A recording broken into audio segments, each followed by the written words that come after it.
Boa noite. Glória a Deus.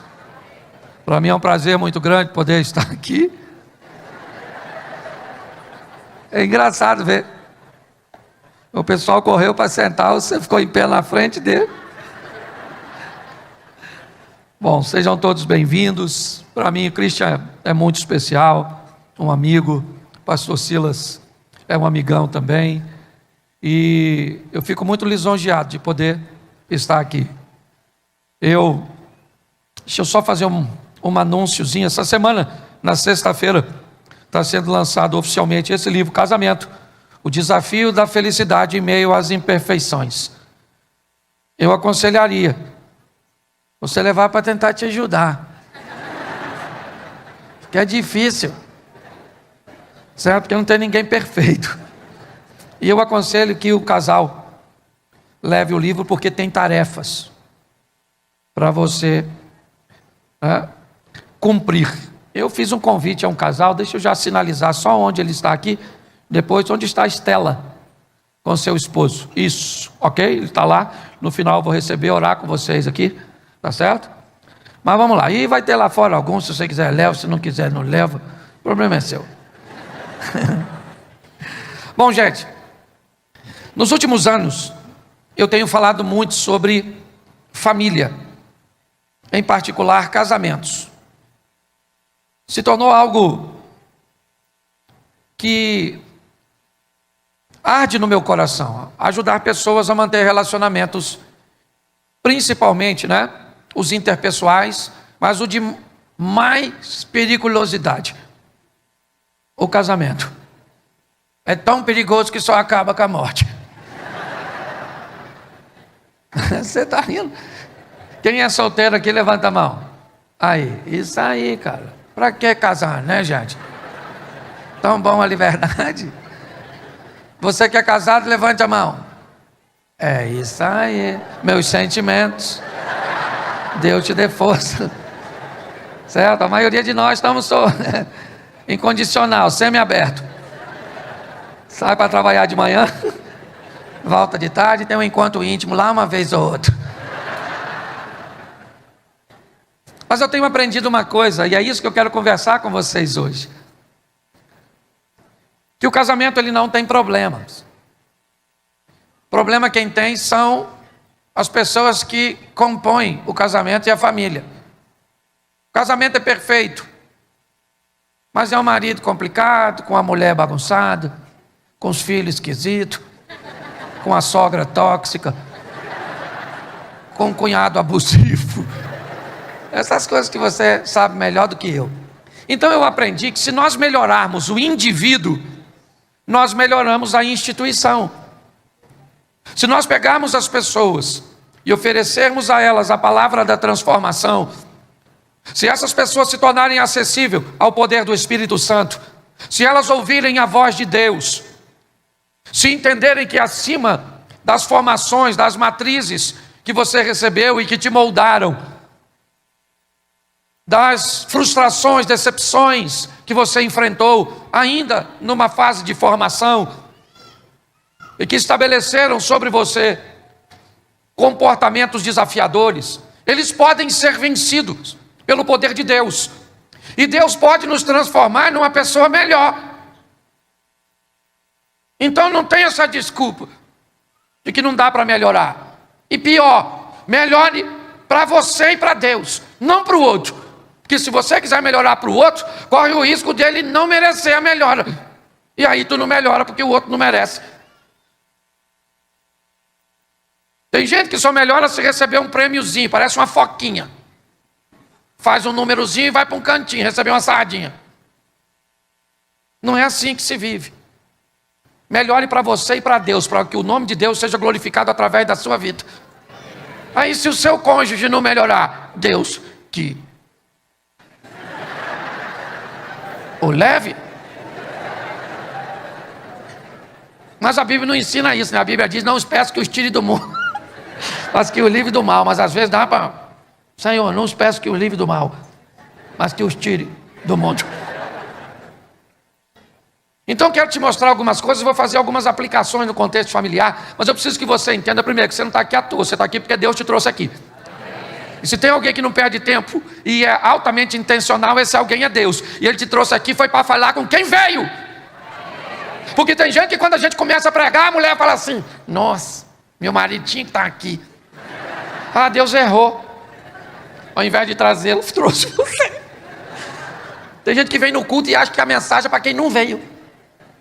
Então a mensagem é para você mesmo, para a senhora sair daqui uma sogra melhor, uma esposa melhor, um filho melhor, um pai melhor, um irmão melhor, um cristão melhor, através da palavra de Deus e do poder do Espírito Santo. Posso ouvir um amém? Amém. E onde tudo isso começa? Na Bíblia. Então eu vou te dar informações para indivíduo, depois eu vou migrar para o contexto familiar. Mas Gênesis, eu vou falar tudo em Gênesis só para ficar fácil de você achar. E vou usar o capítulo 1, que aí não tem erro. Se você falar, não achei Gênesis 1, capítulo 1, morre. Esse dia eu estava num culto e aí eu vi um pessoal distraído, eu falei: abra sua Bíblia, no livro de Abraão, capítulo 3, versículo 17. Aí eu estou vendo um pessoal procurando, e eu estou aqui, de repente o cara olhou para mim e falou: mas não tem. Depois de procurar bastante, como quem diz, o senhor falou errado. Eu falei: errado foi você que procurou. Gênesis 1:1. No princípio criou Deus os céus, os céus, os céus, os céus, os céus. Senhor nosso Deus, continua falando conosco. Fala conosco não aquilo que queremos ouvir, pois isso é muito pouco. Fala conosco aquilo que precisamos ouvir.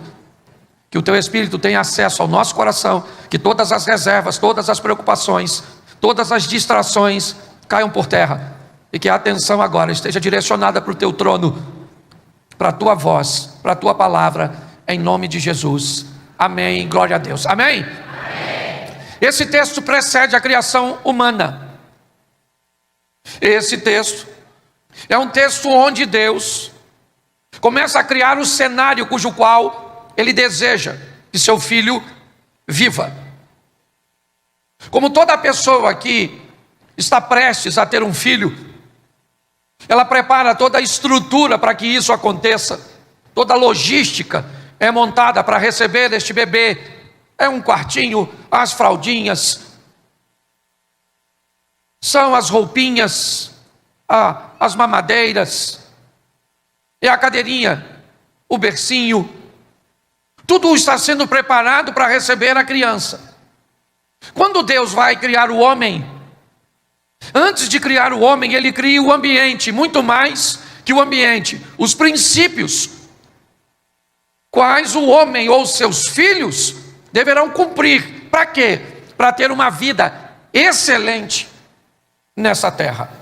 Para que vivam uma vida de satisfação, de prazer. E por que isso é necessário? Porque nós estamos envoltos numa grande nuvem de testemunhas. Para que todas as vezes que as pessoas olhem para nós, que vivemos segundo os preceitos e os princípios de Deus, vejam que vale a pena obedecer a Deus. Porque obedecer e cumprir os princípios de Deus trazem organização para a nossa vida. E os princípios, eles estão aqui. Aliás, o verso 1 diz: no princípio, para começar tudo, quem vai viver na terra precisa entender que é céus e terra, e não terra e céus. Quem vai viver aqui precisa entender que o céu sempre terá prioridade, que o céu sempre vai vir primeiro, que agradar a Deus importa mais do que agradar os homens, que impressionar a Deus vale mais do que impressionar aos homens, porque a Bíblia diz que é céus e terra, e não terra e céus. Aí às vezes nós queremos viver mais focado em agradar pessoas, impressionar pessoas, nos apresentarmos para as pessoas, do que para Deus. Se você viver desse jeito, você é um eterno infeliz. O céu sempre vem primeiro. No princípio criou Deus céu e terra. Buscai primeiro o reino de Deus e a sua. Juntai tesouro no céu, onde ferrugem, traça e ladrão não pode roubar. Céu, sempre, tudo que você vai fazer, procure uma informação lá de cima. Vá direto na diretoria. Fala com o chefe dos clientes. Mas as pessoas estão muito focadas, sabe, em impressionar os homens. Quer viver bem, meu filho? Tudo que você vai fazer, tudo. Mas pastor, que vida chata. Eu tenho que falar tudo com Deus? É claro que não. Você tem livre-arbítrio, mas aquilo que é importante você tem que falar. Porque tem coisas que você pode errar, sim ou não? Por exemplo, endereço. Sal na comida, pode errar? Pode. Joga fora e faz outro. Pode errar no casamento?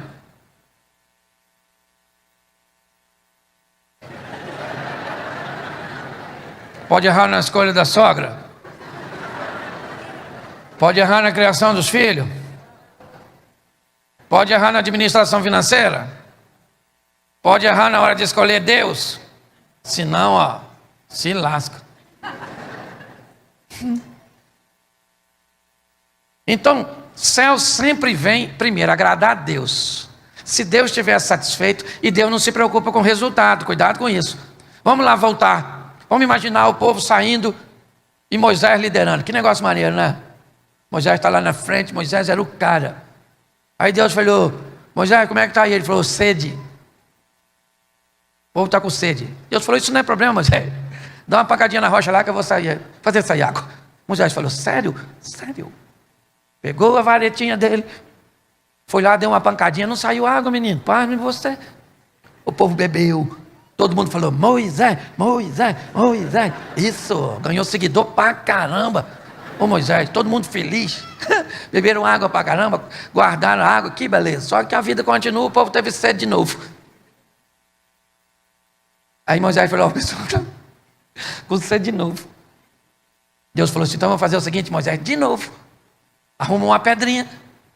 E agora, ao invés de dar uma pancadinha nela, só fala: pedrinha. Sai uma aguinha. Mas o modelo mental do Moisés estava preso onde? Pancadinha. Ele falou: se da outra vez eu dei uma pancadinha e saiu água, para que eu vou falar? Vai que não dá certo. Bater, dá. Foi lá na pedrinha e deu uma pancadinha. Sabe o que aconteceu? O que aconteceu? Vocês não leram, não, né? Saiu uísque. Se você não leu, eu falo o que eu quiser. Saiu água, meu irmão, mas saiu muita água. Mas muita água! O texto faz questão de frisar que daquela pancadinha da desobediência saiu muita água. O povo bebeu. Moisés, Moisés, Moisés. Resultado positivo, sim ou não? A terra está satisfeita, sim ou não? Todo mundo bebeu água, sim ou não? O céu está satisfeito? Então Deus tirou Moisés do grupo, levou para o privado. E falou com Moisés: Moisés, chega aí, maluco. Falei: o que é contigo? Moisés falou: que uma ova, não gagueja não. Seja homem, para assumir o que você fez. Eu falei: o que com você? O senhor falou para eu falar, e você fez o quê? Eu dei uma pancadinha. Moisés, o importante não era a água. Ele falou: não. Isso a terra é que usa essa ótica de achar que resultado é mais importante que a aceitação. Que a casa que você mora, que o dinheiro que você tem, que a roupa que você usa, determina se Deus está com você ou não. Aprenda uma coisa: esteja alinhado com o céu, é o princípio de tudo. Céu vem sempre primeiro. Está com vontade de trair sua mulher? Pense no céu, o que o céu diz? Uma só, mano. Mas Salomão tinha 1000. Você é Salomão, filho de Davi? Você já pensou ser com 1000 sogra? Virou chefe do Butantã.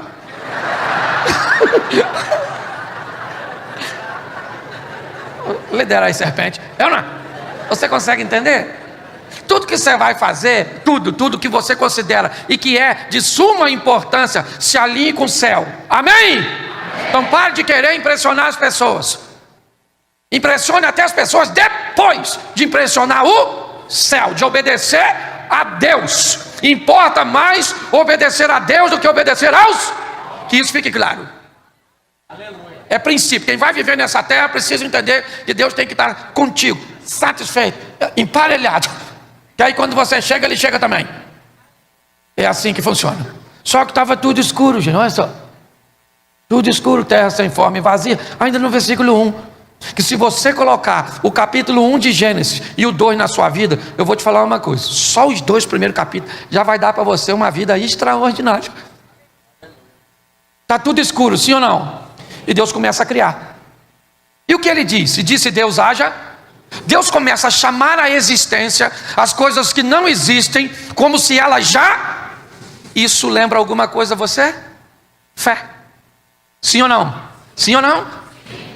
Deus começa a estabelecer mais um princípio, chamando à existência as coisas que não existem, como se elas já existissem. Deus está estabelecendo o seguinte princípio: meus filhos viverão aqui, entendendo que os céus vêm primeiro que a terra, e eles vão precisar entender que precisarão viver porque o justo viverá, sem fé é impossível.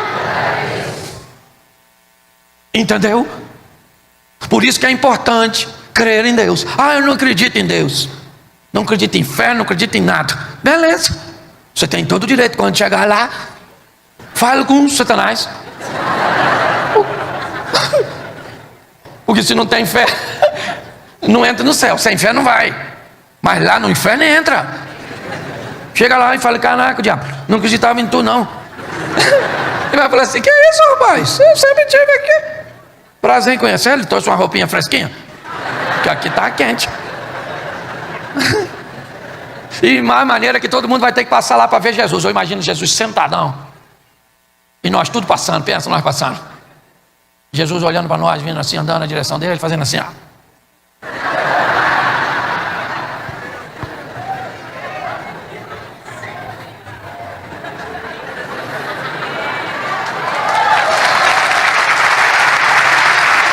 Gostaram, né? Mas tem gente que vai passar lá e Jesus vai fazer.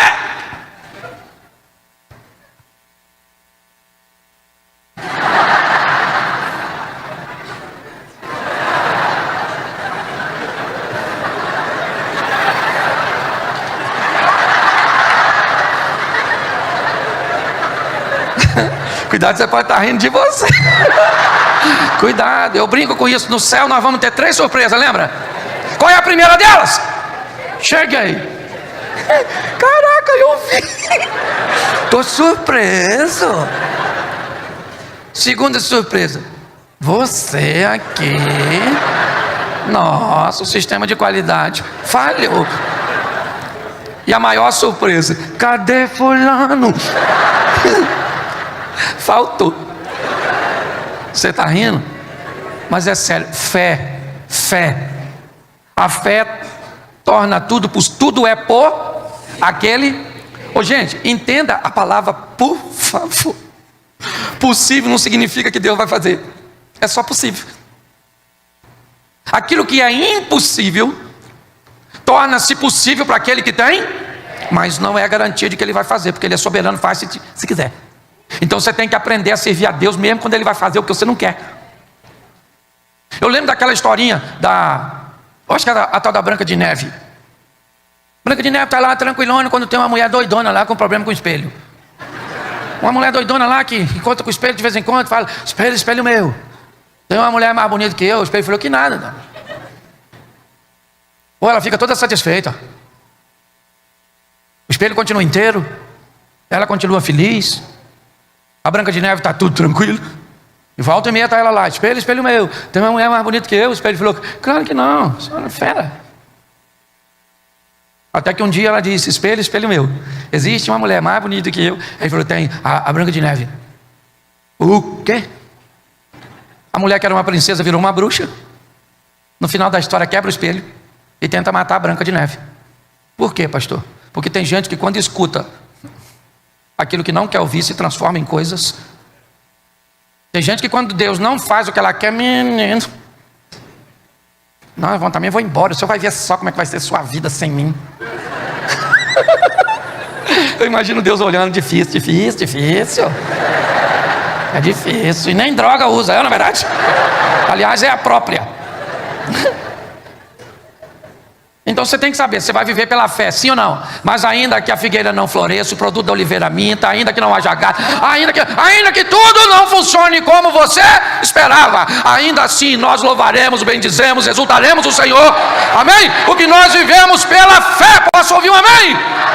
Então aprenda, é princípio.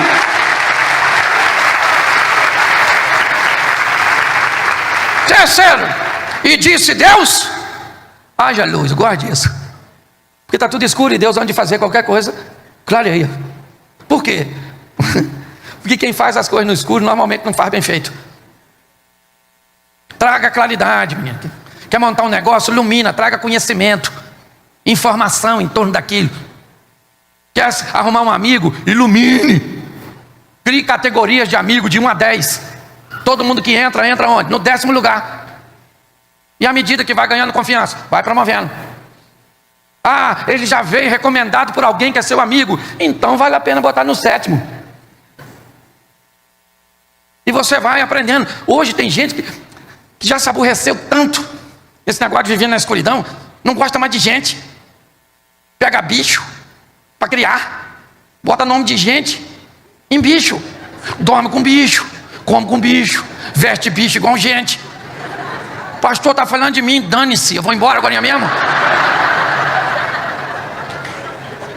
Mas o bicho é minha companhia, mas não devia. Você precisa ter gente. Esse dia a mulher falou assim comigo, porque o Antônio, quando eu escutei Antônio, o que eu pensei? Um homem. Era o cão. O cão dela chamava Antônio, e pior, você não sabe. Ela olhou para mim e falou: pastor, meu cachorro só falta... Nossa, mas uma diferença tão mínima, né? Só falta... Por que será que ele não fala, meu Deus? Deve ser um cachorro doente.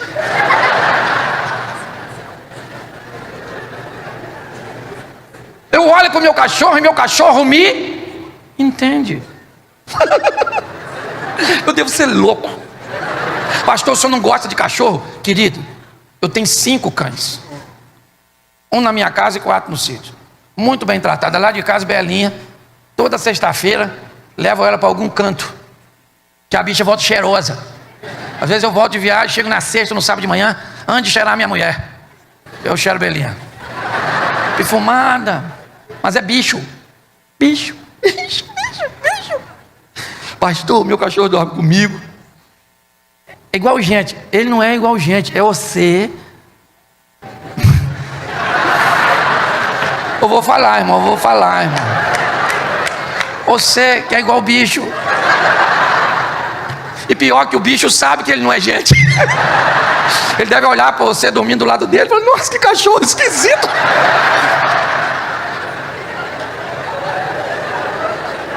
Pastor, eu tenho um cão, tenha 2, tenha 5, e se tiver, trate da melhor forma possível, dê a melhor comida, dá para botar um enfeitezinho, bota numa casinha, faz até aniversário, se você tem tempo para essas coisas. Mas bicho é bicho, e a maioria das pessoas que criam bicho como se fosse gente, normalmente é porque se decepcionou com gente. A falta de habilidade de lidar com gente faz tratar bicho como gente. Gato eu não gosto, porque para mim gato não gosta de gente. O carinho que o gato faz no pé da mesa, faz na sua canela. Chega em casa e vê a festa que o cachorro faz. Olha o gato. Abra a porta para um cachorro sair. Ele sai imediatamente. Abra para o gato. O gato olha e diz: pedi.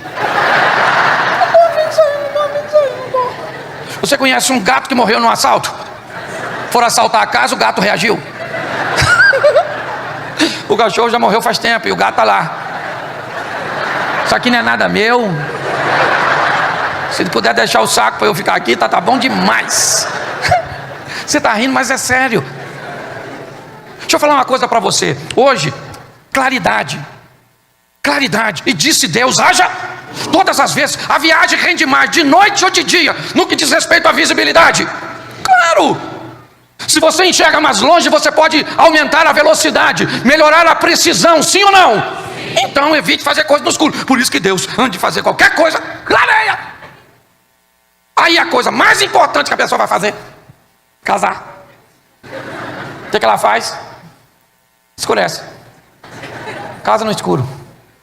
Pastor, esse homem não era assim, sério. E quando virou? Do dia para a noite. Nossa, e agora o que eu faço? Espere ele morrer. Quer arrumar um namoradinho? A turma solteira aí, levanta a mão. Isso, quer arrumar um namorado? Ilumine. Arrumou uma namoradinha, querido? Vai lá. Olha a família dela. Conversa com o ex-namorado. Para saber por que acabou, quem foi que terminou. Vai fazer uma visita na casa dela, pega aquela senhora mais idosa, que deixa escapar a informação importante. Vovó! Tô namorando sua neta. Ô, meu filho. Ô, menino bonita, né? Que uma lindeza. Lembro quando nasceu, meu filho. Ixi, ô, menina de ouro. Uma preguiça, meu filho, também no lombo. Pronto, já sabem o que vai bater. Mas não, ela é linda. Menino, beleza, acaba rápido. Esse dia a senhora era uma garotinha, olha pra senhora hoje. Acabadinha. Esse dia o senhor era um garotão. Olha só o que sobrou. Parece que alguém te deu veneno. Pastor, mas já que o senhor está falando disso, me ajuda aí. Como é que eu escolho uma pessoa para casar? Fácil. Fácil. Primeiro, consulte seus hormônios. Nunca case com alguém que você não tem atração física. Você tem que olhar pro seu namorado, menino. Tem que subir uns troços assim por você, ó. Você fala, sangue de Jesus tem poder. Senhor, ele aproxima de mim, arrupia tudo. Nossa, já vi ele me apertando assim. Isso é demônio? Não, isso é hormônio. É que o nome é parecido, ok? Às vezes quando você sente, você nem sabe de onde vem. Você tem que olhar para sua namoradinha, querido, e falar: caralho, vou rasgar ela no meio. Ele casa, não rasga nem na beiradinha, é na verdade. Mas desejo, vontade. Ah, pastor, eu não concordo com isso. Eu caso primeiro para o desejo vir depois. Depois o desejo não vem, ele vai. Você tem que chamar ele de volta. Volta aqui, não me deixa nessa furada sozinho. Volte. Segundo critério, se vai escolher alguém, não se preocupe com o que a pessoa tem ou deseja ter. Se preocupe com a capacidade que ela tem de compartilhar. Ah, pastor, tem que casar com alguém que professa a mesma fé. É bíblico e ajuda, mas se fosse assim, casamento entre crente não tinha problema. Às vezes você casa com alguém que professa a mesma fé sua e tem muito menos problemas, principalmente no que diz respeito à fé, com alguém que é de uma outra religião. O que você casou com alguém flexível. É assim que funciona. Claridade, ilumine, menino. Vai lá. Olhe, pense. Converse com Deus. Senhor, será que ela está escondendo algo? Sempre esconde. Porque ninguém se revela 100%, porque senão ninguém casa com você. Esse dia o cara falou comigo: pastor, estão falando mal de mim. Eu falei: fique tranquilo que ninguém sabe o quão ruim você é. Tudo que falar ainda é pouco. Ele falou: nossa, eu esperava uma frase diferente. Quer casar com alguém? Dá uma olhada na cultura da pessoa, onde ela foi treinada. Por quê? Porque às vezes o que é muita coisa para um, pode não ser nada para o outro. Esses dias eu vi um casal, não vou falar a palavra aqui que eu estou no altar, nas minhas palestras eu falo. Mas a mulher mandou o marido ir às fezes. Acho que fica mais assim, né? Respeitando o altar. Ele falou: eu vou largar ela. Aí veio falar comigo que ela falou com ele. Quando ele falou, me deu vontade de rir. Porque eu achei que era uma besteira. Achei que era algo que não deveria ter sido dito, era uma falta de respeito, mas também não era motivo de pedir o divórcio. Mas ele falou comigo: pastor, ela falou isso comigo. Eu ia arrebentar ela, pastor. Para não arrebentar ela, é melhor se divorciar. Aí eu fui lá conversar com ela. Sabe o que ela falou comigo? Que palhaçada, pastor. Só porque eu falei aquele com ele? Aí eu descobri que na casa dela aquela linguagem era muito comum, normal. Usava o tempo inteiro. Então ela não tinha nenhum motivo, ou não queria ofender. Mas para ele, não. Aquilo era o caos. E sabe o que ele falou comigo, pastor? Eu vou largá-la, porque se ela falar de novo comigo, eu rebento ela. Eu falei com ele, então larga. Ele falou, o quê? Eu falei, larga porque ela vai falar. Porque para ela é tão... Ou você reúne os dois e define o que vai acontecer com essa palavra, ou ela fala e você esquece o efeito, ou ela pega o papel higiênico e limpa isso da boca dela e pronto. Então a cultura das pessoas, as pessoas não clareiam nada, mergulha numa piscina para depois ver se tem água, quebra a cara, vai fazer qualquer coisa que vai fazer, é negócio, ilumina, é amizade, ilumina, vai vir para uma igreja, ilumina, vê a liderança, vê a transparência, olha tudo, porque se você é alguém que coloca céu primeiro, terra depois, vive pela fé e traz claridade, luminosidade para a sua vida, o nível de sofrimento que você viverá nessa terra, e viverá, porque Jesus disse, no mundo tereis, mas ele disse, eu vim para que tenham vida e a tenham em... Então você não pode se eximir do sofrimento, mas você pode reduzi-lo, sofrer menos. Por quê? Porque você se tornou mais assertivo. Ilumine as coisas. Eu não posso me deter muito, porque cada ponto é uma mensagem, mas eu preciso despertar em você. A próxima coisa que Deus vai fazer depois da luz é observar que o ambiente não pode receber o que ele tem para construir. Por quê? Porque ele é instável. O que há é apenas água, e Deus não tem como construir num ambiente instável. Então ele faz surgir uma porção seca em meio às águas. Por quê? Porque o que a Bíblia está dizendo é solidez, é alicerce. Lembra? Construa a casa sobre a rocha. Crie um ambiente sólido para formatar suas decisões, suas escolhas, seu livre-arbítrio. Utilize seu livre-arbítrio da melhor maneira possível, porque quem utiliza o livre-arbítrio bem, primeiro, ama o livre-arbítrio, e segundo, não está afim que Jesus volte rápido. Quem não sabe usar suas escolhas, detesta o livre, e segundo, está doido para Jesus voltar hoje, porque está sofrendo para caramba. Volta logo, Jesus, volta logo, Jesus, volta logo, Maranata. E quem está bem diz assim, Senhor, muito obrigado, louvado seja o teu nome. Isso, glória a Deus. Ao invés de voltar para todo mundo, leva quem está ruim e deixa a gente aqui porque está bom demais. Solidez. Está assim de gente que vive mal, porque suas escolhas são sempre feitas no escuro. Por quê? Porque não constrói nada. Vai montar um negócio, quebra. Claro que vai quebrar.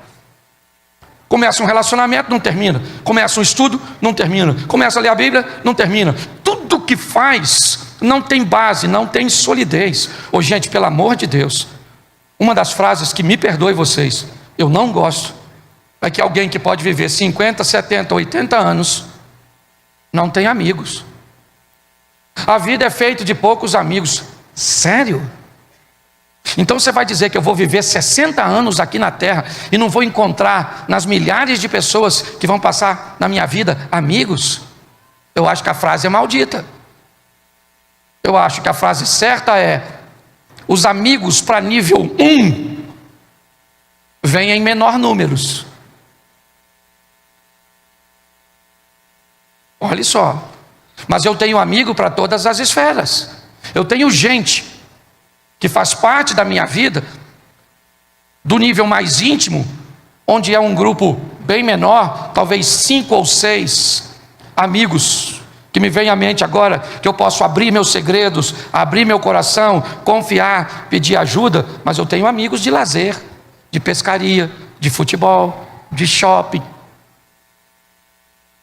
Amigos em níveis um pouco mais distantes. Isso, todas as vezes que alguém me diz que não tem amigos, eu sei que provavelmente essas pessoas, ou essa pessoa, não é emocionalmente saudável. Porque só os emocionalmente saudáveis conseguem construir relacionamentos longos e salutares. Quebre isso da sua mente. Você precisa de muitos amigos, sim, somente aprenda a distribuí-los em classe. E por que não faz? Porque constrói em ambiente de escuridão, e aí fica decepcionado. Por que não fazem? Porque constrói em ambientes insólidos. Mas agora, para entendermos, Deus cria dois astros. Um para governar o dia, outro para governar a noite. Talvez isso seja fácil se olharmos para o Gênesis mais à frente, quando um garoto que vai ser governador sonha com sol e lua. Não é difícil entender, porque ele sonha com os dois astros que governam, porque ele vai ser governador. Não é à toa que ele sonha com dois astros, porque quando Deus cria o sol e a lua, ele cria um para governar o dia, um ambiente bom, agradável, de sucesso, um ambiente onde eu estou vencendo, onde eu estou prosperando. Mas ele também cria a lua, que é para governar a noite, os ambientes obscuros, quando a doença chega, quando a escassez chega. Olha a vida de José, ele aprendeu a governar suas emoções, porque pessoas se tornam melhores quando governam. E governam o quê? Em primeiro lugar, a si mesmo. Deus conversa com Caim: Caim, tem um problema. O seu problema é falta de governo. Se você fizer o bem, o resultado é A. Se você não fizer, o resultado é B. A escolha é sua. Governe bem sua vida. O pecado jaz à porta, diz Deus a Caim. E o que ele quer? Dominá-lo, governá-lo.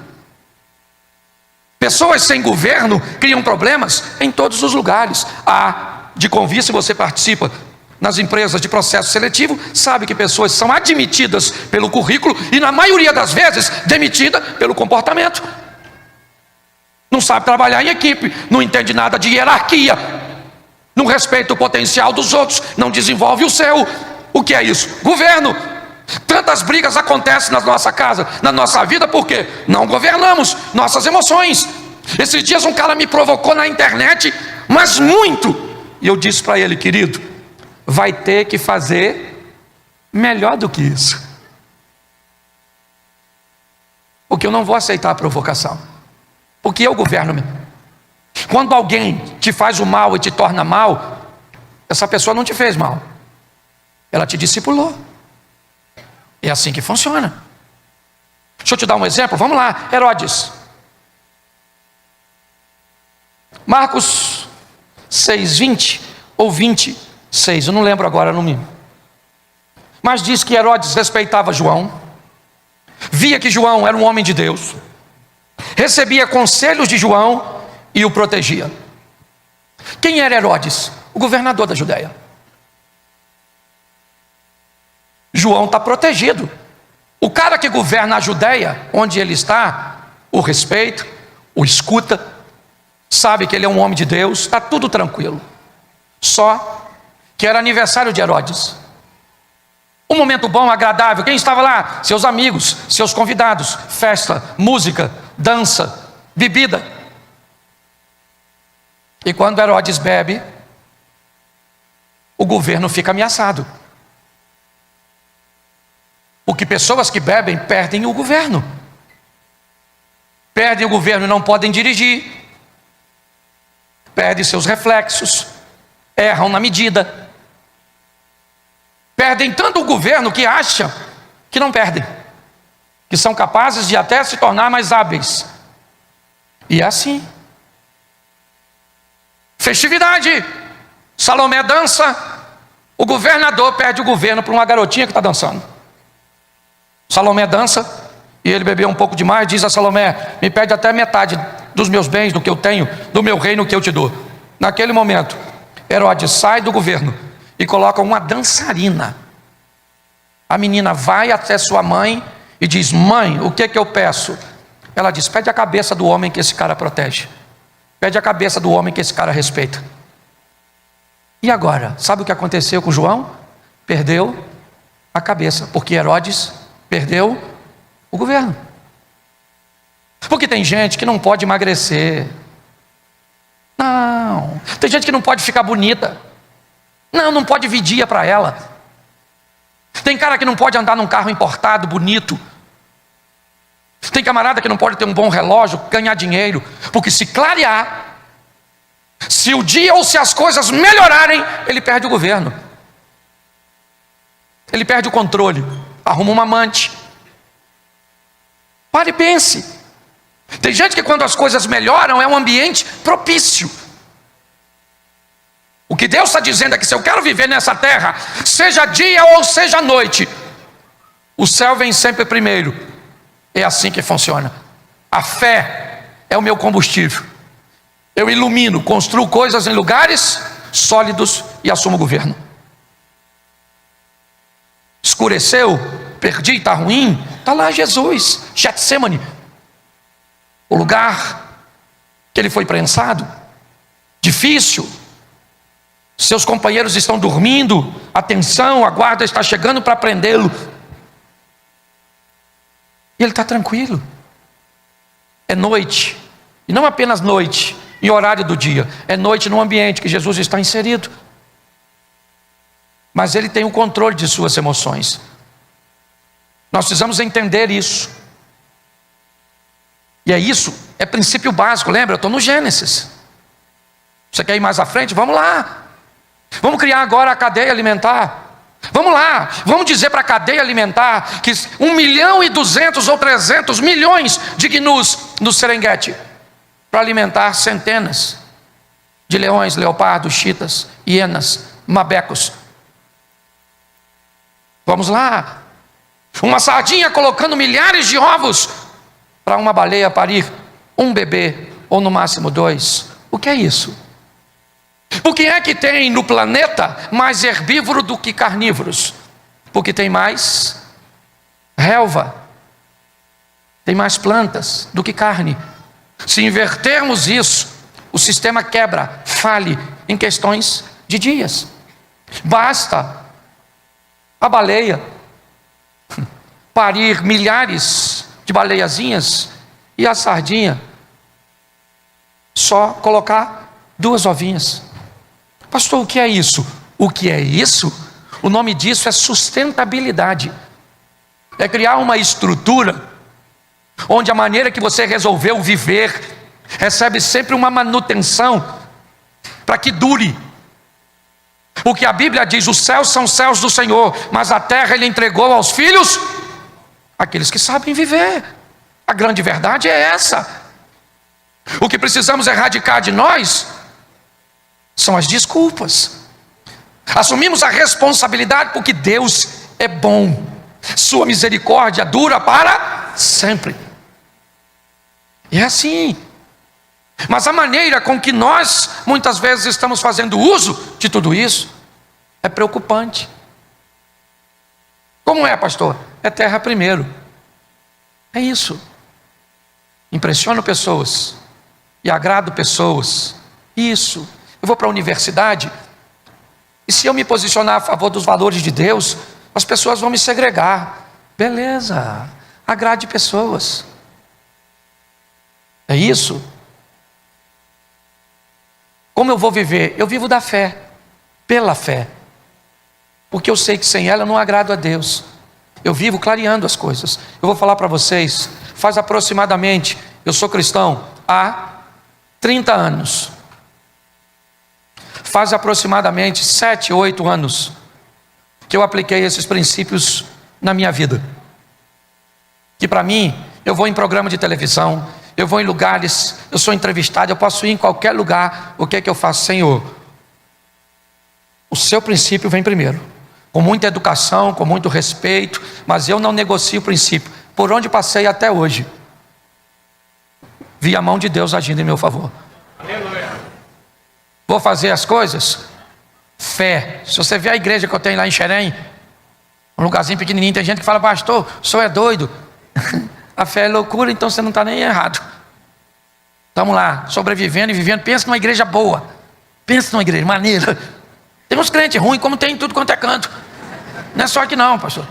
Tem crente lá na igreja que se o diabo pedir referência para levar, eu não dou. O diabo vai falar: o que o senhor acha de eu levar fulano? Falei, deixa para Jesus, que é mais poderoso que você, que isso vai bagunçar o inferno. Mas pensa numa igreja maneira. Vou fazer as coisas, parei de ter problema, clareio tudo. Tudo. Vou botar alguém em algum lugar, boto luz antes de fazer. Vou falar alguma coisa com minha mulher, ilumino antes de falar. Tudo. Vou fazer, faço em ambiente sólido. Não perco o governo. Não perco. Já falei isso aqui. Um tempo atrás o cara falou comigo na internet, você deve ter visto, o seu anticristo. Pregando desse jeito. Controlei, respirei fundo. Escrevi assim, ó. Não sou não. Calma, né? Sou não. Ponto. Mas se eu for, provavelmente você é a besta. Aí bloqueou eu. Quis falar mais comigo não. Me provocou, mas não aguentou. Governo. E estabilidade, gente. Quem aqui é casado, levanta a mão. Já estou terminando, já. Isso. O que é casamento? É uma proposta para ir até que a morte. Você está com o seu marido, com a sua esposa, olha para ele aí agora, se você está. Olha no olho dele e diz, eu ainda vou sepultar você. Até que a morte o separe. Tem nada de errado nisso. Você viu como é que eles gostaram? Eles riem. Deixa eu falar uma coisa para você. Sua vida está pautada nas suas decisões. Amém? Aprenda a construir coisas sólidas. Aprenda a construir coisas que no momento que você precisar, você tem combustível. Você tem estratégia para que ela não acabe. Sustentabilidade, é assim que funciona. É por isso. E logo depois, no capítulo 2, aí vai falar do casamento. Por isso que eu falei os 2 capítulos. Primeiro e o segundo. O segundo já fica mais difícil, porque bota os 2 para viver junto, homem e mulher. Por que é difícil? Porque a vida é especialista em aproximar gente diferente. Para quê? Para que um aprenda com o outro, não é para fazer guerra. Por que você é proativo e trabalha do lado de um lerdo?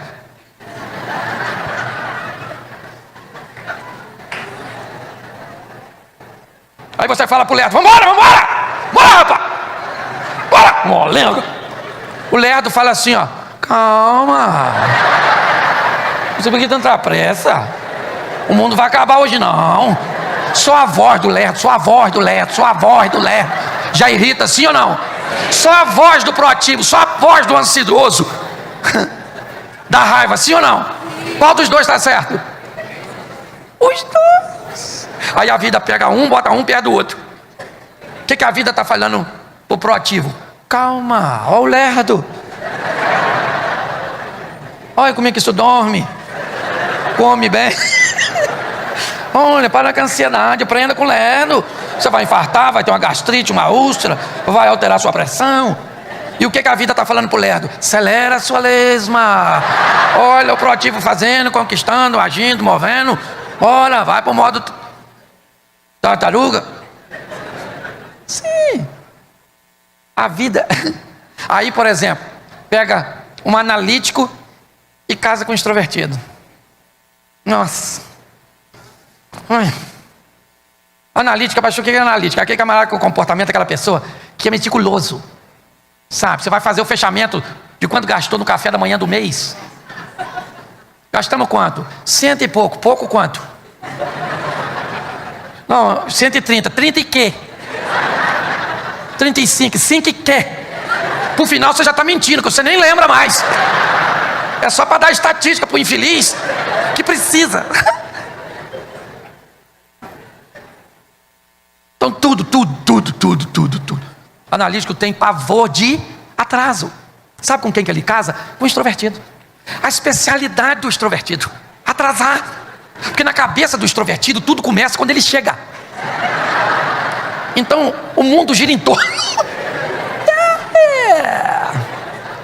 Então tem uma festa que começa às 8, leva meia hora da casa deles até a festa. O analítico começa a se arrumar 10:07.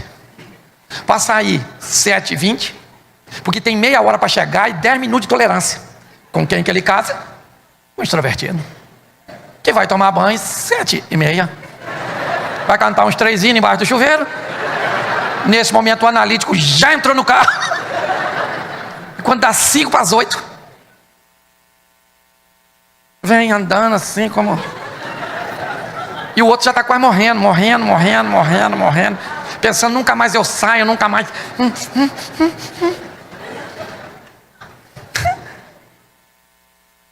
E pior, quando chega, o analítico não quer que ninguém veja. Para ele não passar vergonha de que chegou, então ele já chega indo no banheiro. Para ele sair do banheiro, aí ele sai. Gente, tudo bom? Ué, já estava aí já. Mas ele é casado com um extrovertido, que não permite que isso aconteça. Porque assim que chega na festa, o que ele fala? Aí, gente! Cheguei! Isso! Então deixa eu falar uma coisa com você. É o maior barato ver você cutucando o seu marido. Então aprenda. Deus quer te fazer feliz, sim ou não? E você está afim de sofrer. E Deus está lutando contra você. Meu filho, sofre não. Você fala, sofro. Sofro, eu gosto. Ó, tem uma criança aí chorando. Paga a conta, paga nada. Só para eu terminar, e eu termino, que falta 6 minutos, eu oro. Vou falar uma coisa para vocês. Você só tem uma oportunidade. Joga ela fora não. A vida é boa demais. Se você não sabe viver, não culpe os outros, e muito menos a Deus. E por favor, deixe o diabo em paz.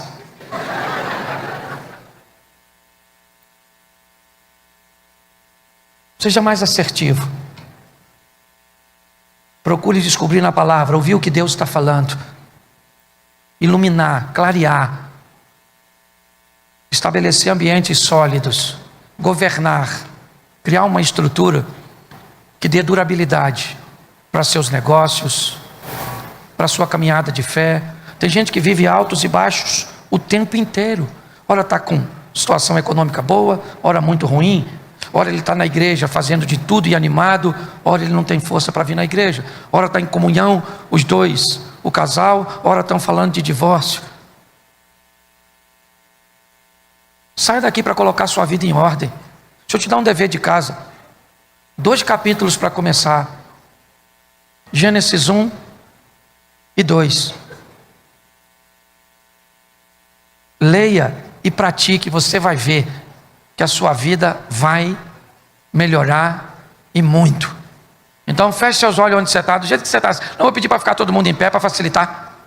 Fique em pé, só quem está sentado. Quem está em pé é só continuar.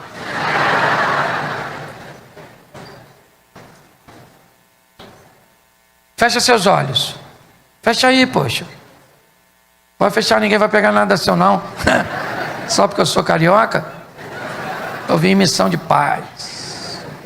Feche seus olhos. Diga assim: Deus quer me fazer feliz. E eu aceito a proposta. É isso. Saia daqui para obedecê-lo. Não quebre princípio, que os princípios te quebram. Não negligencie. É céu, é céu. Terra é importante? É, mas é depois do céu. Seja feita a tua vontade, aqui na terra, como ela já é feita no céu. Traga o céu para a terra, antes de sair da terra para ir para o céu. É isso que Deus quer. Encontrar fé, claridade, firmeza, governo, sustentabilidade. Pautado nisso, eu quero te fazer uma pergunta. Será que não está na hora de você deixar Deus governar sua vida? Ou te ajudar a governar sua vida? Está perto dele. Dura tão pouco para você passar a maior parte do tempo sofrendo. Pastor, eu já fiz muita coisa errada, coisa difícil de consertar. Mas a fé nele faz o impossível se tornar possível. Por isso, nessa hora agora, com muito respeito, essa é uma igreja muito séria, onde ninguém quer constranger ninguém, mas principalmente aqueles que visitam. Se nessa noite você quer voltar para Jesus, se nessa noite você quer começar uma caminhada de fé, o momento é agora, de um Deus que quer apenas colocar ordem na sua vida. Ele não quer nem controlar seu voo, não, Ele te deu livre-arbítrio. Ele quer apenas te entregar uma carta de voo, só para que você, através dela, descubra a direção. Mas você vai estar com manchos nas mãos. É você que vai pilotar.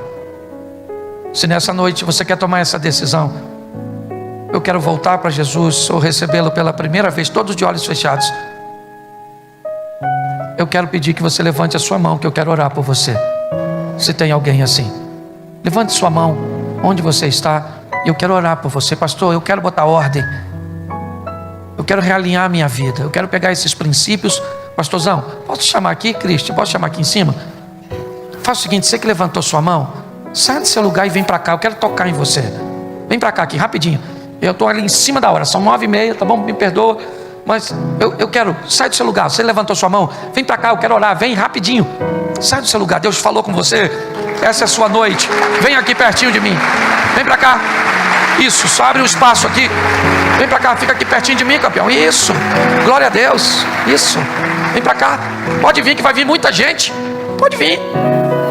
Vem, tá? Fica com vergonha não, vem para cá. Isso, glória a Deus. Isso, fica aqui. Isso, vem para cá. Glória a Deus. Isso, olha aí que legal. Parabéns. Vem para cá, isso, vem para cá. Deus te abençoe. Isso, glória a Deus. Isso. Vem para cá, vem para cá, vem para cá, vem para cá. Vem, sai daí, vem para cá. Essa é a sua noite. Ninguém quer te constranger, ninguém quer te pressionar. Quem age aqui é o Espírito Santo de Deus. Mas todas as cadeias são quebradas e você é livre para tomar essa decisão. Isso. Está na hora de organizar a sua vida. Pastor, eu não gosto muito de iluminar, porque quando a gente ilumina, a gente vê a sujeira. Mas é esse o propósito. Por isso que algumas pessoas dizem assim: olha, assim que eu aceitei Jesus, parece que as coisas pioraram. Piorou nada. É porque quando você iluminou, a luz chegou, aquilo que tem que sair da sua vida começa a aparecer. E aí você começa a ter conflitos com comportamento, com pessoas que não cabem mais na próxima fase da sua vida. Então sua vida muda hoje, sua vida muda aqui, sua vida muda agora, em nome de Jesus, amém? Tem mais alguém aí? Fale agora ou cale-se até o próximo culto. Tem mais alguém? Se tiver alguém ficando para trás, faz assim e a gente espera você. Tem? Não tem? Então faz o seguinte: tem aí? Tem aí? Ih, rapaz, o meu convidado. Glória a Deus. Agora eu me senti evangelista. O meu convidado. Convidei ele e ela na minha live. Vem pra cá, campeão, casal bonito, ó. Deus abençoe, sobe aí. Deixa eu cumprimentar aqui, né? Isso. Deus abençoe.